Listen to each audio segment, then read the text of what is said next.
The following presentation is brought to you through the paid memberships of NotaryStars.com, the only notary training platform and resource library with over 150 hours of training on every loan product under the sun. Together with our sister website, NotaryPublic.com, which focuses on notaries who are pioneering in remote online notary, we strive to give you a safe place to ask questions, get answers, gain confidence in your notary career, and achieve success without overfabricating the truths about our industry. If you would like to support us, please consider liking this video, subscribing to our channel, sharing this video with a colleague, or becoming a member and trusting us to help you achieve the level of success you desire. Well, hello, all of you fabulous notaries and signing agents across the country. Welcome to MGM Monday General Mentorship. If you are currently driving, please remember to remain off camera and in listen-only mode. Your safety is important to us. If you're not driving, remember to watch the chat for links to previous trainings and topics. Today is Monday, March 4th, 2024. My name is Beth Hathoot, and I'm the lead instructor for Notary Stars.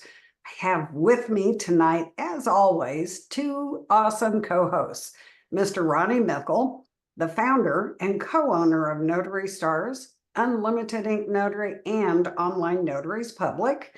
And my other co-host is Mr. William Bumfrey, aka Mr. Bill, our expert remote online notary instructor. This public training session is held every Monday, except holidays, 5 p.m. Pacific Standard Time, 8 p.m. Eastern. And it's all about you, our awesome notary and signing agent community, who we are all striving to achieve, maintain, and surpass signing agent excellence. Henry Ford once said, "If everyone's moving forward together, then success can take care of itself." And we have to say that your brilliant questions every week during Monday General Mentorship have not only been amazing, but so many notaries throughout the country constantly write us to say thank you because your questions are helping them as well. And that's what it's all about. This type of session works best if you can do just a couple of things. One, turn on your cameras and interact with us and your colleagues. And two, raise your hand to either ask a question or offer something that you've learned to help someone else. All you have to do to virtually raise your hand is use the raise hand feature at the bottom of your screen, or if you prefer keyboard combinations, try Alt plus Y if you're on a PC, or Option plus Y for Mac. Before we get started, I'd like to ask you to please consider following us on your preferred social media platform. We post a great deal of information and short training nuggets all over social media. Those links are in the chat, and you should see them on the replay as well. I think that's all I have to sputter out here today, Mr. Mickle, if you'd like to go ahead and kick us off. Absolutely. So first of all, guys, I want to ask you, it's really hard to do these sessions when we can't see faces.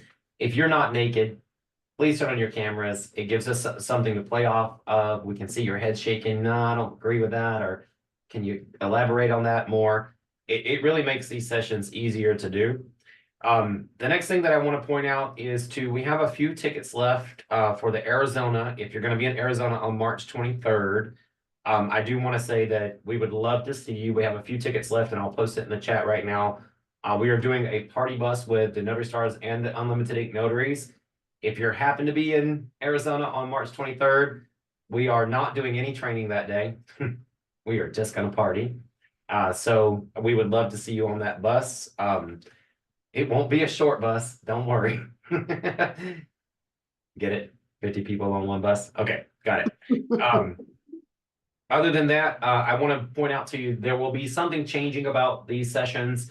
We have now an end screen. Like when you guys tune in, there's going to be a login screen. After we do our goodbye, there's going to be a message on the board for you and a song to play to teach you how to download the chat. We post lots of really great things and links to articles and things that you can do in the chat, but sometimes we close out and then people write us going, well, I don't know how to get that information. So now we're gonna play a song and put a screen up for you so that you can go to those specific things that we dropped in the chat along the way. Ms. Beth, I think we should get started with the questions because we do have a lot of them. So let's get started with those, and also keep your eyes on the chat because there's lots of things that we have for you that that you might want to, click on and bookmark while we're doing this. Okay, so I see a lot of questions in here. Where do we want to start? With Renee's? I think so. I moved that up to the top because I think it's the best one, and I think a lot of people can relate to it. And by the way, guys, you can go ahead and raise your hands tonight if you brought questions and you didn't put them on the drop form. We'll intermingle those throughout the evening. Miss Beth, yeah, but I think that would be the perfect one. Okay, this says, I 200% do not want to go back to my regular 9-to-5 job. I love being a notary. Being a notary suits me in all areas, but there are 3 things. I need a hustle buddy, I need a mentor, and I need consistent business. Can you help? Miss Beth, do you mind if I take this one? Absolutely, take it away. I 200,000% agree with you. I don't want to go back to a 9-to-5 either. And none of us on this call want to be on a 9-to-5 job because let's face it, those suck. I'll call it like I see it. We don't want to be working for the man when we can work for ourselves. But she said she needed 3 things. She said, I need a hustle buddy. Well, you have Notary Stars. We are available and we are definitely your hustle buddy. But you don't really need someone else to hustle. When I started Unlimited Ink Notary, someone actually called me a hustler. Like I went to their clients and they go, do you know anything about this guy? And they go, I know he's a hustler. You don't need a hustle buddy to get off your rear end and get out and get that business. You just need to find that self-motivation, whether it be to walk up to the mirror, splash some water on your face and go, okay, I can do this. You can get up and you can be your own hustle buddy. But we are here if you need it. She said, I need a mentor. Well, that is what we do here at Notary Stars, for sure, but we're not the only place. Find your mentor in this arena. I will not sit here and say that Notary Stars is the only place that you can get mentorship or guidance. Find the mentor that resonates with you, where it be Notary Stars or not. I hope it is. But if it's not us, find the place where you resonate, okay? And go for it. And if it's not working for you, try another one. And then the third one, it says, I need consistent business. We all do. And I have to tell you, for those who will understand this, marketing your business is a daily task. Really, it's daily. It's not weekly. It's not monthly. It's not letting you put in a few signing services here and one direct client there. It is an everyday constant hustle. And so you just have to train yourself to constantly market your business. And then the consistency will come. It usually takes a little while. Anybody that tells you that it's different than that is lying to you. They're trying to get your money. Residual business is where we land as a successful notary or signing agent throughout the country, no matter what your fortes are. Repeat business takes a little time to come because we're not a chocolate bar at the counter. We're not like, oh, let me grab another Hershey bar. Most people don't need that many documents notarized in their life. So, or they don't refinance that much, or they don't sell that many properties. So that residual business takes a little time to build. Ms. Beth, I want to do this next question with you because I think this is a great one to kind of tackle from 2 sides, being male and the female side, because there are 2 dynamics out there. This one comes in from Mila G. It says, any tips on safety when finding yourself in an uncomfortable situation? Example, you check IDs and they don't check out. You are pretty sure something's off with their authenticity. How do you back out or leave the situation without escalating it? Very good question. First, you need to figure out that there's going to be some escalation before you jump the gun, because we have tactics for getting out of signing situations that kind of involve disappearing. And you don't want to do that if you're not absolutely sure it's going to be a problem. So I don't want you to get ahead of yourself and anticipate that there's going to be a problem. If those IDs don't match and you think something's off with their authenticity, ask questions. Ask for other forms of ID that you're authorized to take, and kind of test the water and feel the pulse in the room. If you don't have any options, and remember, a lot of times on loan signings, we can't use credible witness. The lenders don't like it about half the time. We always have to get the authority to use that. We'd have to make a call at the table to find out if we can use a credible witness if they don't have ID that we can use.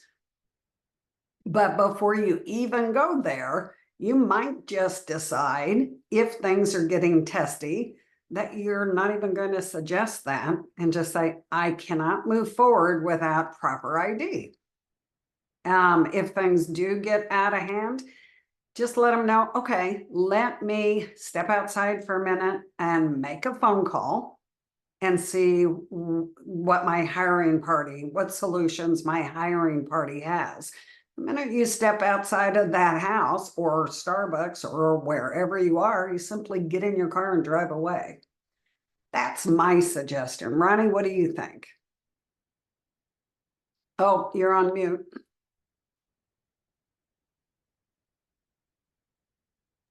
Sorry about that.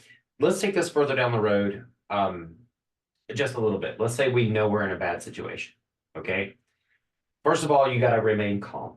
I've been in quite a few not so great situations where I've had to excuse myself from the table. And what I've learned in the last, 10 to 15 years of doing this is when you go into your appointments, you want to take as little equipment in as possible, even in the nicest of places. Your mobile printer, your mobile scanner, they're all great assets. You don't need to take them in unless you know that you're going to need them. You want to take in your notary journal. You want to take in your pens and pencils, a small little bag of those. If you need more products and services from your card, you can go get them, right? Like you can get your extra printing pads, all of those things. If you find yourself in a bad situation, it's easy to collect what you need and get out the door. Okay, but the two things that you need when you have to walk outside are your notary stamp and your journal. Everything else can be left at the table, even loan documents, if you're in a bad situation. So I will use this example. It's not the worst one that I have, but I went into a situation where a woman gave me, and here in Phoenix, Arizona, about 8 years ago, something that looked like an ID that came out of a bubblegum machine. But as I walked through the door, I realized that there was an overturned bottle of vodka and needles on the floor. I knew walking into that situation that this was not going to end well. Okay, so I kept my composure. I checked the ID and I said, hey, listen, I just need to step out to the car. We actually have a special light that we can scan on this document and we can just make sure that this is all good. And I stepped out and I left the loan documents, took my notary stamp and my journal, and I was actually working for Amrock at the time. And I called them and I said, listen, something's wrong. There's overturned vodka bottles, needles on the floor. And this woman has something that she had like 3 different IDs. One was a marriage certificate that didn't match up. And I listened to her and I gave her compassion. I mean, give someone compassion over what they're trying to present to you and say, hey, look, there's just one little thing I can check. There's one little thing I can check. Let me go get that for you. And just take your notary journal and your stamp. If you feel that, compassionate about it, leave the loan docs on the table. They're not your concern. Your notary stamp and your supplies, if you go into the appointment with as little as you need and you can go back to your car to get things you do need for a good situation, that's a good safety tactic. I love that question, so I bumped it up to the top today, Miss Beth. We do have one hand raised here from Tiffany, and then I'd like to get the one from Mary Beth from you. Okay. Ready to move on? You betcha. Miss Tiffany, do you want to unmute and ask your question? Hi. Hi. My name is Tiffany Gonzalez with That Great Notary. I'm based out of the city of Miami, state of Florida. My question is, I feel like this can be answered over time, but like, is there a few tips that you have for me regarding the loan signing profiles like SnapDoc and all of those, like improving the profile. What are any tips for improving loan signing profiles? Miss Beth, I think I could be an expert on this one, owning a signing service.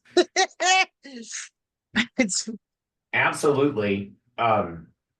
Number one, when you're a Notary Stars member, we now have that new button that you can plug into your profiles and say, learn more about me on Notary Stars, where they can see your Google reviews, your Yelp reviews, your how many orders you did in SnapDocs versus signing order. You can plug that into your profile and bring them all to you.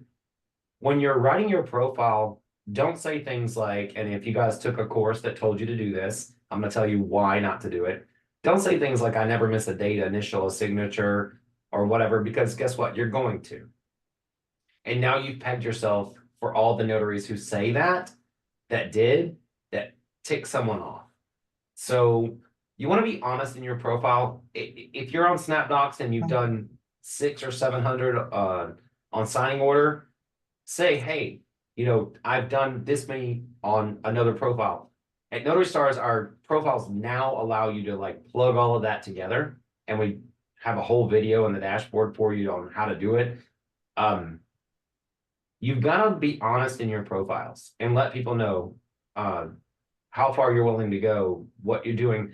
The only thing that I say is don't set your fees in SnapDocs, signing order, all those things that ask you to set a fee, because you may be pricing yourself out.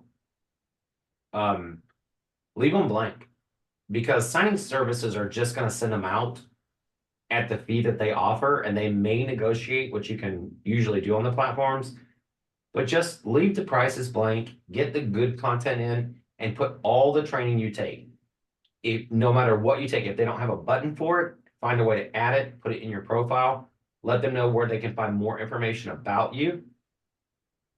Generally, title companies won't go to another website, but on SnapDocs, signing order, ZigSig, all the platforms out there, you can get them to go to another resource like Notary Stars, which we allow you to plug in all those resources so that it can see everything about you at a glance.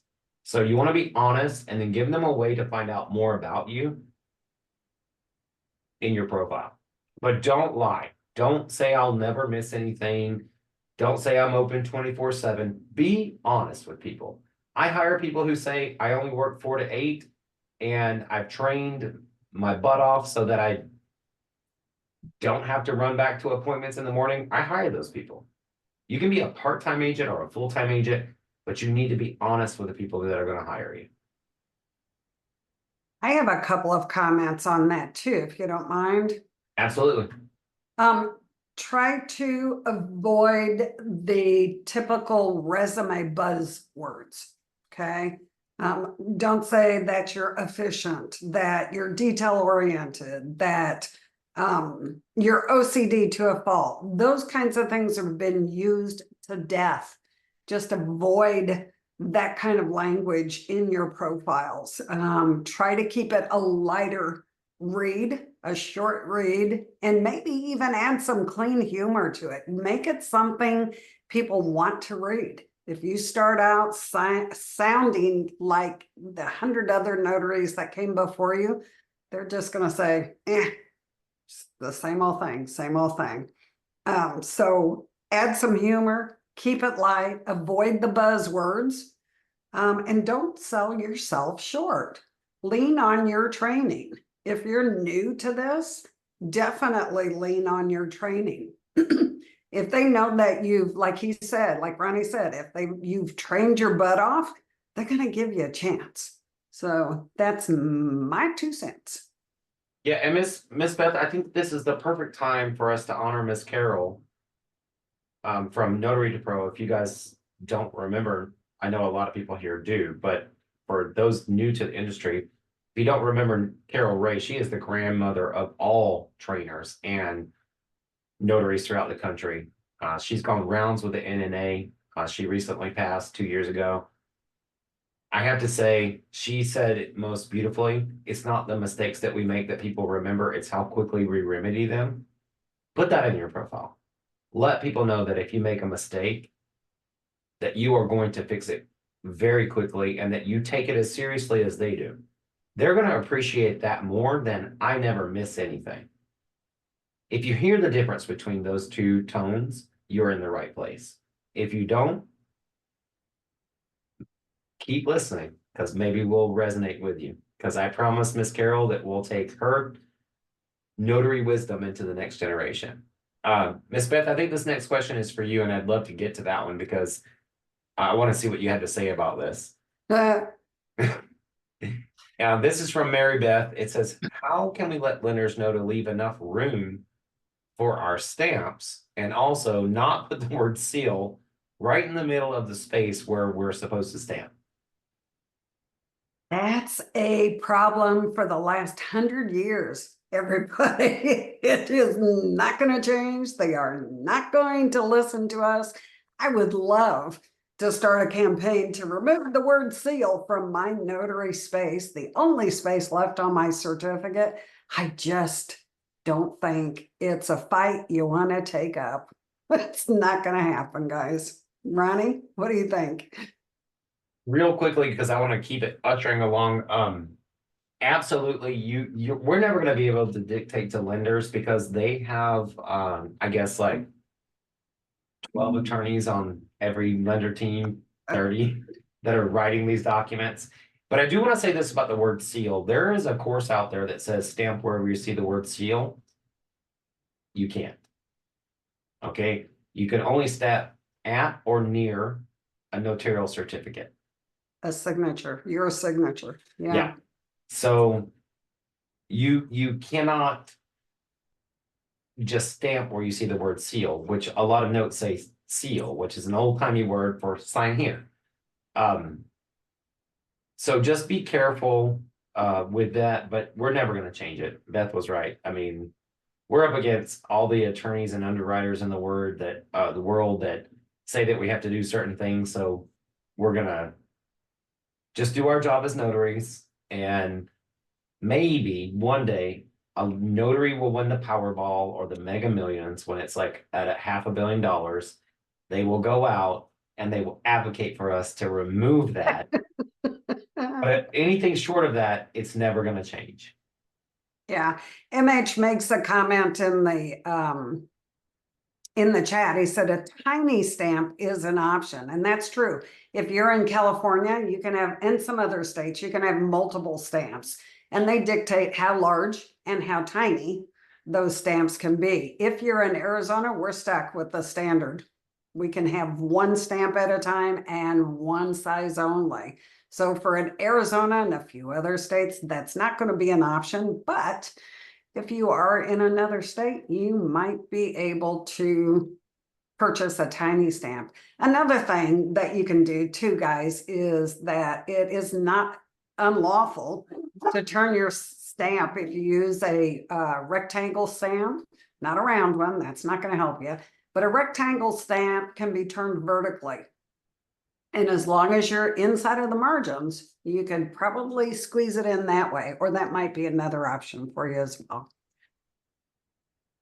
Ms. Beth, we have another hand raised in the gallery, and I want to remind everybody that you can bring live questions to this. We'll alternate between previously asked questions and live questions. But are we ready for a live question here? Yeah, and you know what? I think Luz had sent in a question on JotForm as well. So this may be the same one, but we have you up for tonight, Luz. But if you want to ask your question, and we'll do both of yours at the same time, actually. Okay, sounds good. Thank you so much. This is my first time joining this general meeting, and I've been listening to some of the recorded ones, and I love all the guidance that you guys have provided. I'm a new signing agent, so I'm learning, and I've been able to gain a lot of knowledge from all the videos and all the resources that you have on your website. Is wonderful. Thank you so much. Thank you. And my question, this question at least, is kind of piggybacking on Tiffany's previous question. And you know, you mentioned how you need to use your reviews as your marketing tools. But title companies are not leaving reviews out there. A lot of like the work that I've been getting is from third parties through SnapDoc. And so how do we like do they leave like reviews at title companies? Do we ask like what's the I guess the standard, and how can I get more reviews that are not just necessarily from direct customers? Oh, I love this question. So, first of all, you can get reviews from the signers that you go to. And I'm going to tell you, we have a program rolling out where we've actually got the video on Notary Stars about creating lanyards saying, hey, if you think I did a good job. Of course, you don't want to ask somebody if you're late to the appointment to give you a review. But there are lanyards coming up that we are about to launch on Notary Stars where you can ask people for a review in up to 3 spots, and there'll be a QR code on that lanyard. You should be asking signers when you leave the table, hey, if I send you a link, and you should alternate between sites to get reviews. And we've been saying this for a long time. We're trying to turn the Notary Stars listings into kind of like everywhere I worked. Look at what I did. You can ask for reviews on Notary Stars. You can ask for reviews on Google, Yelp, all of those pages. Those should count for something. Now, you can't leave business cards, but you can ask for reviews. And when you finish a signing, if you've only worked for that company one time and you know you knocked it out of the park, you gave them great service, especially if it was a rush order, which we're all going to have to do, you should ask them at the end of it when you know you knocked it out of the park. Would you mind leaving me a review? Hey, I helped you out last Tuesday. You had a rush signing. I got it done for you. Got it scanned, shipped. Everything was good. Would you mind leaving a review? Most people won't leave a good review. And here's the thing, before you judge signing services, you don't leave a good review either. When you go to a great restaurant and you get great service and everything tasted the way that you wanted to, they have to ask for it. But if you're mad, they go and complain about it, right? You have to ask that service, can you leave me a review? You can't drop business cards, but you can ask for reviews. And guess what? Reviews show back up to the customer. You reviewed this last year. Look how many times it was liked. And then they remembered you over and over again. So do ask for those reviews. And I want to get to your next question, if that's okay. Hang on 1 second. Before you move on, let me ask you a question related to that subject. If I was sending a package back to a title company that I've used 5-6 times, and maybe it's not direct, it's through a signing service, could I print and put in the package a request for the title company to use my QR code and review me? I'm not soliciting that company out from under that signing service. I'm just asking them to give me a review. No, because you're jumping the chain of command, okay? And when you ask somebody if you did a good job and you know that you did a good job, you're technically jumping the chain of command. I wouldn't mind if the notary is an unlimited ink notary, but you never know what that signing service is going to think. And I have to say, I'm a great signing service, but there's a lot of crazy ones out there that just are only out for themselves. If you guys want to ask a signer for a review and you know you knocked it out of the park and you had a good rapport, but be careful who you're working with. There are people that do not share my ideology on this. So I don't want to sit here and tell you that's okay. But if you have an unlimited ink file, for sure. If you are working with someone else, you need to know them and you need to know that's okay with them. But if you're my notary on a file and you go to an appointment, but here's the thing, I take chances in life. And I started asking for reviews from signers, whether people like it or not. It depends on where you want to go with your career. If you're only going to be signing service oriented, you may want to be careful. I would love to give you better answers than that and say go for it. But here's the thing. You walk a fine line when you're a contractor versus direct business. And you have to be very careful with that. And I don't want to be the guy that hypes up things. And then This is a reminder. sorry, Alexa's reminding me about my medicine. This is a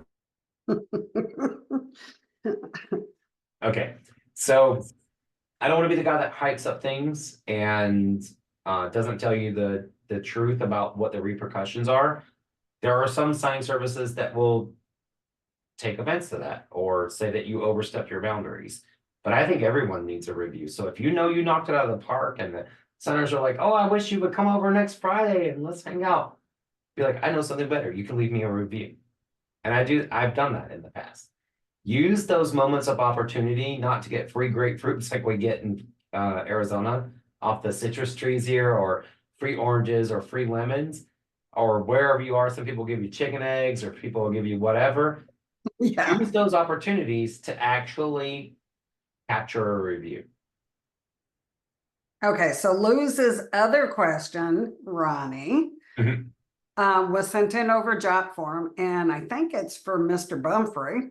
Says, do signers for a Ron notary outside of the US, do they have to be US citizens?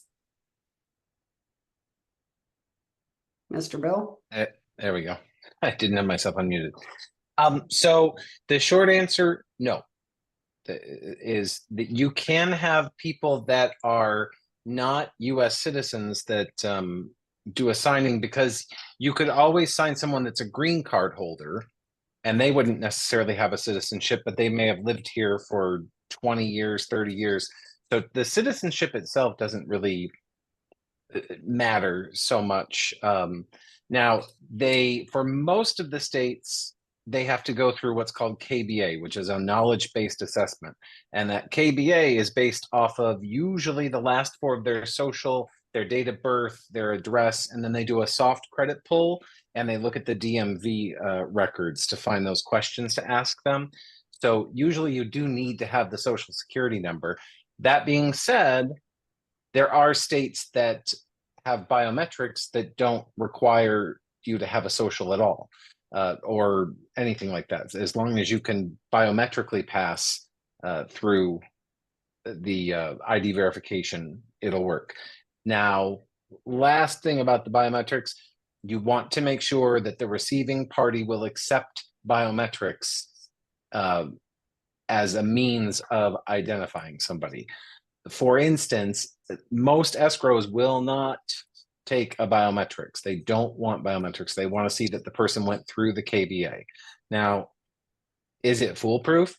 No. I mean, I certainly could sit down and take the KBA exam for my mother and know all of the answers and get around it. So,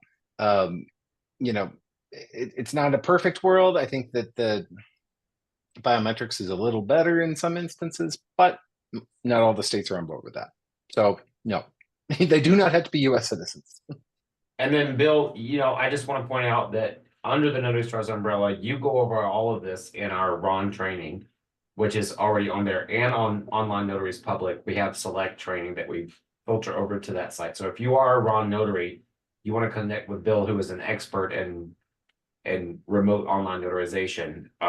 We have two avenues for you to get there. You can get everything at Notary Stars, or you can go to Online Notaries Public to advertise your Ron business and also get that for select training. Ms. Beth, I just want to insert this other one because I feel like it's right along Bill's vein. I just forget that. It says, I have a client in Tucson and I'm in Phoenix that needs notarization. Is there an app or a portal I may use to download docs and notarize them that way? Or please share the next steps that I need to take. And to me, Bill, it sounds like they need to become a Ron notary. And if they're not a Ron notary, they need to pick a platform that they're going to use. Would you concur with that, or? Yeah, so if you have a client in a different location, then you would do that as a Ron notary, a remote online notary, because you could be in any location at that point. They wouldn't have to be within the state. You could be in Phoenix and they could be in Boston and it would still work. So if you don't have your remote online notary, that's obviously your first step. You got to get that. And the world's your oyster. You can kind of go for whatever. Thank you, Bill. I really appreciate it. Ms. Beth, we have so much to cover tonight. Guys, I think we might go like 10 minutes over tonight because we have so many wonderful questions that we just got to get in tonight, and we got so many hands raised. So we're going to start alternating. Miss Beth, can we go to Bianca's hand up there? Absolutely, Bianca. Do you want to unmute? Tell us what state you're in as well before you start your question. Oh, we can't hear you, Can Bianca. you there, Miss Bianca?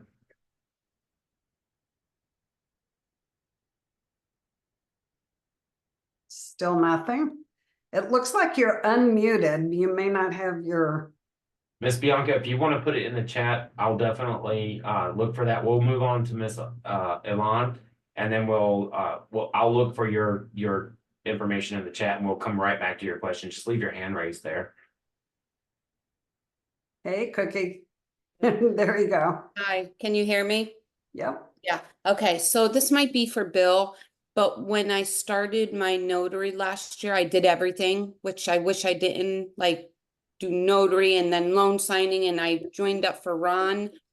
My Identitrust is expiring. I don't think I'm gonna be doing Ron in the near future, maybe towards the end of this year, because I'm still trying to market and do all of that. Should I don't know, should I have it renewed, or should I just wait to have that renewed? And I'm not sure what it is. I think it's my stamp for Ron, correct?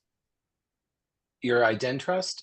Yeah, That's your digital certificate. That's what kind of acts as the stamp. glue. It's not the stamp. Oh, okay.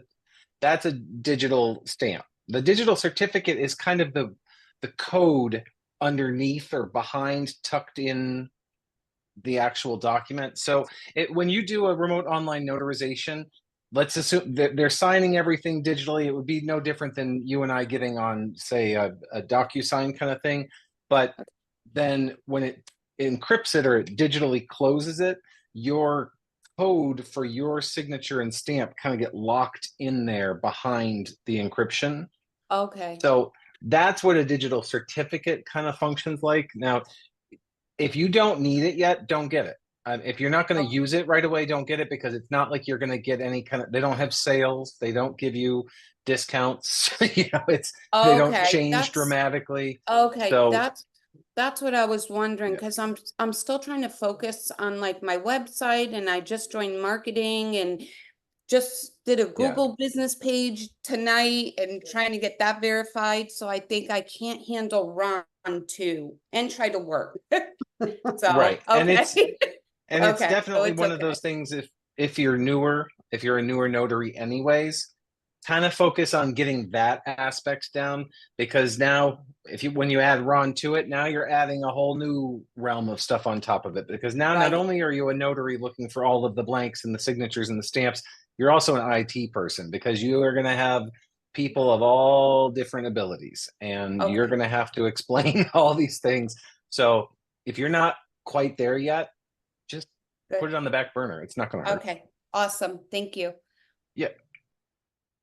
All righty. Miss Beth, Bianca did type her question in the chat there, and I'd love to get to that one because it actually sounds really juicy and good. It says, I have a signing this Friday. The certificate is for custodian of records, and I am just looking for advice on how to identify for the capacity. The certificate is a jurat. Well, it depends on what state you're in. Some states, most states don't require that you verify capacity, and some states do. So it would be helpful to know what state you're in. If you want to put it in it, you want to put it in the chat, Miss Bianca. And then usually when you use the term custodian of records, I'm thinking you're going out on a medical record signing. Okay, so that custodian of records is a general term. It's not an individual like a trustee of a trust. So it's a general term. It's a medical office or a records facility where you're actually going in, and it's usually a jurat that's attached to those. Is that what you have? So literally what you're doing is just identifying the signer. they are not, you don't have to have that capacity in your certificate. And if you're in California, you can't have it in your certificate. But that's just identifying the facility and not necessarily an individual. So just identify your signer, and that's how you're going to put their name in your certificate and in your journal. So in that case, you don't have to do anything special. Okay. All right, next question is up from Nancy Fauché. This is, excuse me, I'm fighting these sinuses. The wrong question. When they do a KBA, if their credit is locked, can that still be done? That's a really good question. Bill? So, and when we first started this 5 years ago or so, no, they had to be unlocked kind of with all of their stuff in order for them to be able to generate questions. Now they've come a little bit further with stuff, so they can get it if it's locked, because then they go to the DMV and they ask questions like, how tall are you on your driver's license? And they'll give you a range or something like that. So they can find some questions. However, if they're getting stuck and they're not getting any questions, that would probably be the first thing I would ask them is, hey, do you have your credit locked? And you might want to unlock it. I used to run into that a lot a couple of years ago. It was always an issue, but now it doesn't happen too much. So I think that they've found a little bit better way to do it. Okay. So, yeah. That's a good question. Yeah. Miss Beth, there's one that I'm just dying to get in. It's one that we decided we would lump about 3 questions together. Okay. And I really want to get to these. This is from Nancy F, Heidi B, Mary P. The first one is, I'm seeing a lot of conflicting information about loan signings, and it's making me nervous. I've invested in a great deal of time and money into learning how to present loan documents without crossing any lines there. But there are some trainers who say I shouldn't know anything about loan documents. Along the same vein, let's see, it says, if one already has a solid grasp on notary concepts based on past work experience in real estate documents, do you feel it's necessary to actually train before accepting loan signing assignments? And then the last one, I know as a signing agent, it is my job to be thorough and to be patient. I'm just looking for the best way to and time to explain my role to the client. Can I start this one and you finish it? Sure. Okay, so I love all 3 of these questions, and we grouped them together because they're along the same vein. I actually am so sick of people out there on YouTube telling notaries that they should not know anything about loan documents. You can't just go into granular detail of why charges are there, why these documents exist. You're not an attorney, but you can tell them what the document means and know how to execute it. And if you don't know how to do that, you will fail in this industry. You are a loan signing agent. If you went to the NNA and you purchased that certified signing agent exam, any title and escrow officer in the entire country is expecting you to be able to do that. That certificate does not make you a certified signing agent. Experience usually does. That's why there's courses like Notary Stars, Loan Signing System, Bill Soroka's Sign and Thrive. There's Laura Beaver's coaching. Everything that you can learn is going to help you shorten that curve. And I actually took a video and promoted it in another trainer's exact zip code where they permeate from, because I'm sick of this. If you are not able to at least give a good gist of the document and know where people are supposed to sign and what that document entails, or it should have initials or should not have initials, you will fail in this industry. And I'm not using a scare tactic, but it makes me sick that there are people out there going, follow me and I'll promote my videos for $100 and get 10,000 followers and get you in trouble later. They can sound very convincing, but think about it logically. Why would a title and escrow officer send you to the table on behalf of them? Remember, we wear two hats. The notary hat and the signing agent hat. Why would any title or escrow officer in the country send you to the table to act on their behalf if you were not a signing agent? Remember, we are notary / signing agents. There's just, you can formulate that however you want to. But I'm kind of getting tired of fighting against the grain on that, and I'm sorry I get passionate sometimes. I also see, and the other part of that question is past the work experience. I have someone just now that was let go for 24 years for their company as a title and escrow officer. I'm going to call them tomorrow, and they're looking to become a signing agent to make ends meet. She's only worked for one title company for 24 years. She has no idea what she's about to get into. And she's like, can I just get training? Well, you work for one company that worked with 5 lenders. How many lenders and title companies are there in the country? You're going to come up against documents that you've never seen before. So yes, you should take all the training you possibly can. I would never let somebody operate on me that doesn't do updated training. If you graduated 30 years ago, there may have been a progressive surgery that you don't know about that I need you to know about before you operate on me. And then the last one, the best way to explain your role as a signing agent, my standard for the last 10 to 15 years has been, I'm a third-party notary. I do not work for the title officer or the lender. I'm here to administer the documents to you, explain to you a very general description of what they are, show you how to execute them. And if we have any questions, I'm going to call the assigning party and we'll take care of any of your questions. Let's just write them down as we go. That's it. You don't need to go into granular detail, but you don't work for title and you don't work for escrow. Even if you're getting direct business, you don't work for those companies unless they give you an employee status, which they're not going to. You are a third-party notary, and you need to let them know from the minute you get there that you don't work for them or the lender. Miss Beth, I'd love to hear your thoughts on those 3 questions. I have thoughts all over the board. The first one I want to address is the idea that you don't need to know anything about the loan documents. So yes, we're there to give a brief description of the documents. Yes, we're there to guide them on how to sign and date and initial where appropriate. But more than that, we are there to provide solutions to problems. Those questions, the more we know about those documents, the easier it is for us to point to the answer. We can't give them an opinion.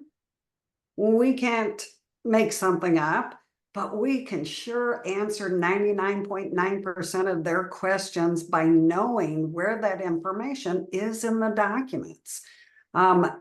Knowing what kind of loan you're actually doing, and I've said this time after time after time, that back pocket knowledge you have from being able to decipher what's in that loan package, even though it just says refinance, it may be something pretty bizarre that you've never seen before, or something really common that you get wrong at the table and you can blow up a signing in the blink of an eye. Give you a really good example. The borrower is using terminology HELOC. The documents say refinance. So at the table, that notary should have been able to examine that document package and determine it was a full second mortgage, not a HELOC, which in the consumer's eyes was probably pretty close to being the same thing. But that consumer was concerned that they were giving up their 2% first mortgage for a 7% mortgage because the notary was presenting it as a refinance. It wasn't a refinance.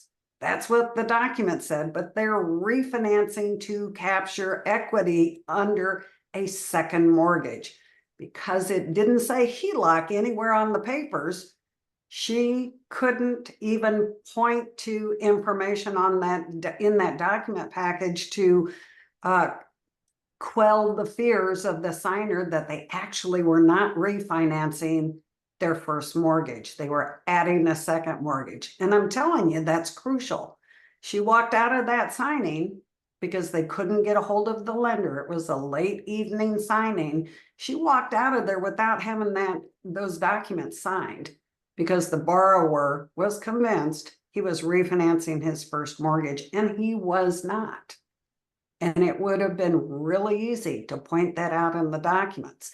So I can't tell you how important it is to be able, that back pocket knowledge, that information that you have on the types of loans that you're signing may never be something that you overtly talk about at the table, but holy cow, you know what's going on. You could have solved that problem before it blew up in your face.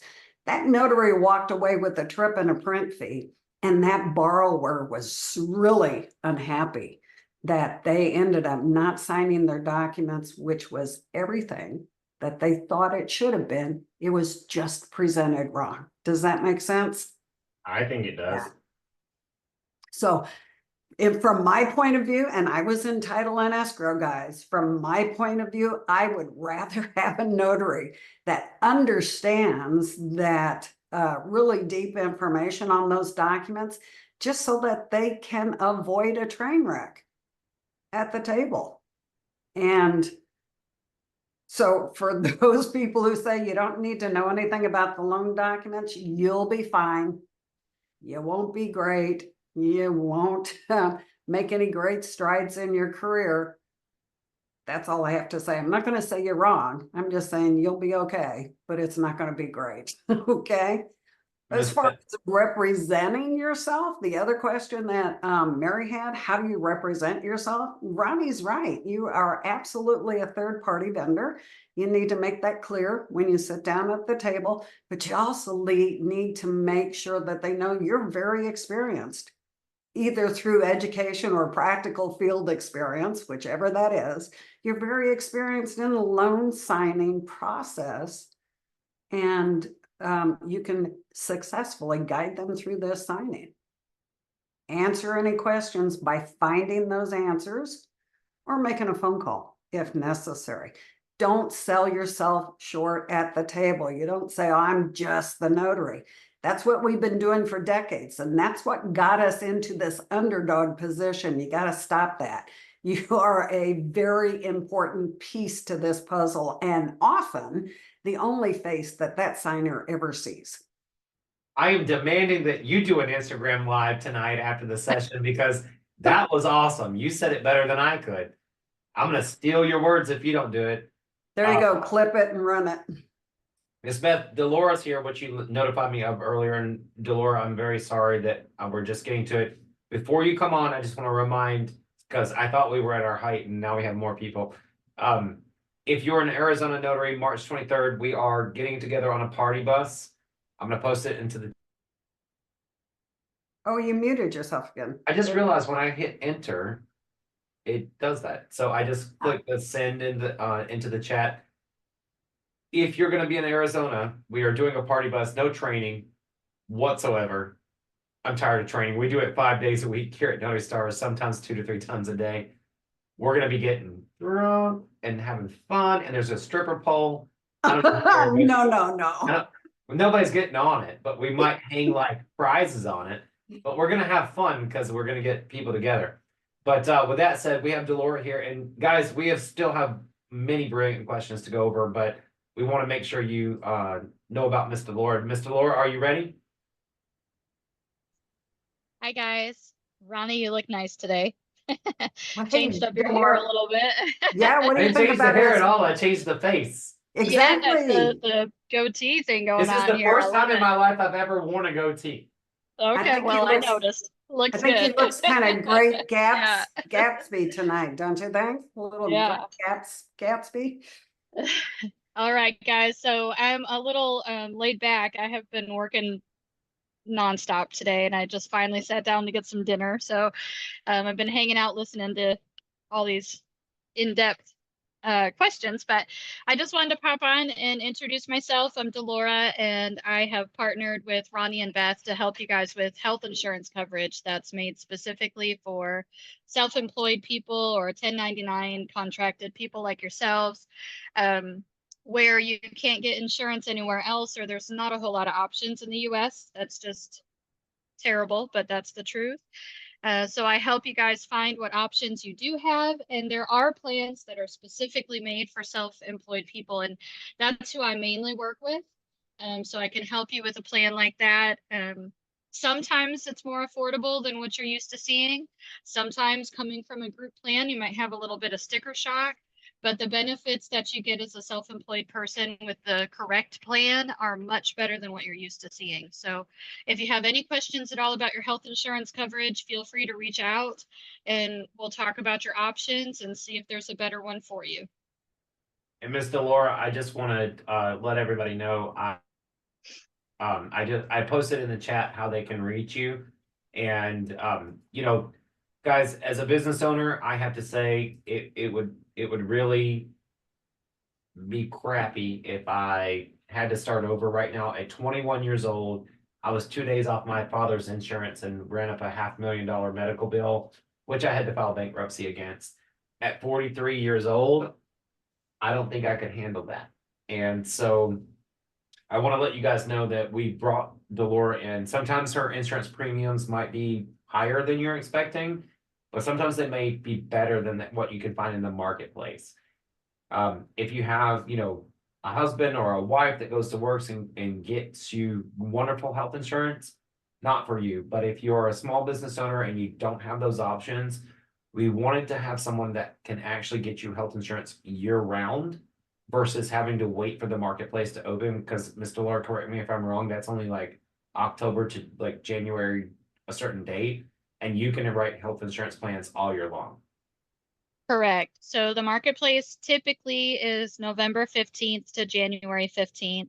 Now there are some circumstances where you might qualify during the year to go on to the marketplace, but you know, I can help you go through that and see if it is a qualifying event for you. Our plans that I work with have a lot more flexibility and I can write them any time of year regardless. You don't have to have a qualifying event. So definitely, if you have questions about any of that, just reach out. It doesn't hurt to contact me. It's totally free. I don't charge you anything to go over your health coverage, you know, just to see if there's a better option for you. Thank you, Miss Delora, and we'd love for you to keep stopping by. I posted the contact information for you and the updated newsletter into the chat. So you just keep us updated and we'll always allow you to come by and have a space with us. That's great. Thanks so much for having me. Thank you. All right, Miss Beth, are we ready to keep rolling? We are. Okay. There is another question that I really want to get to tonight that came in, and this one is for you. It's also from Mary. It says, I'd like to prepare my signers the best I can. Is it going too far to encourage them, if they are presented with the documents ahead of time, to ask their loan officer questions about the numbers before the signing? I know as a signing agent, it's my job to be thorough and to be patient. I'm just looking for the best way and time to explain my role to the client. Kind of involves a question that we already had, explaining your role to the client.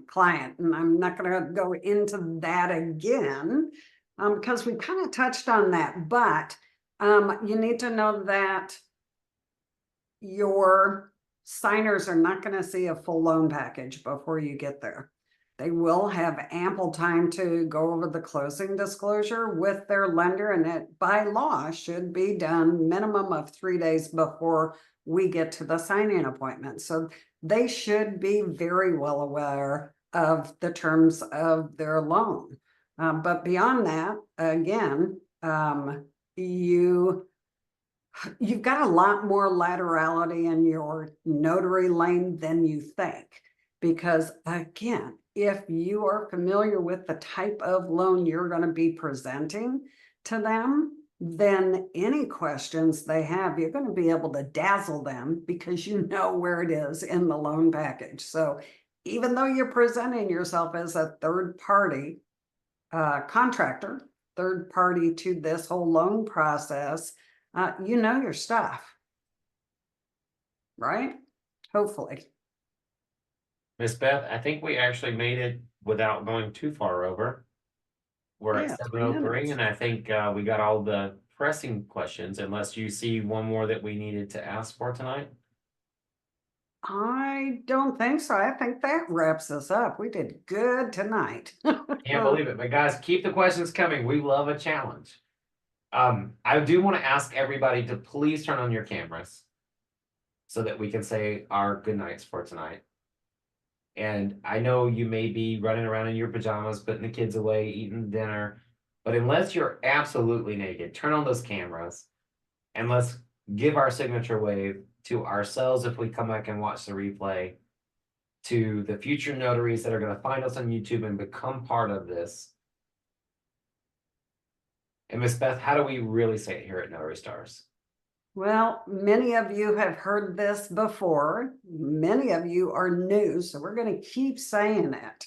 I just want to remind everybody that we are all in the same storm. We might not all be in the same boat. Some of us have yachts, some of us have canoes, and some are just dog paddling. Just remember to be kind. Reach back and grab the hand of that notary next to you and show them the way. Take them along with you on your journey. Be helpful, be kind, be loving. Have a good evening, everybody.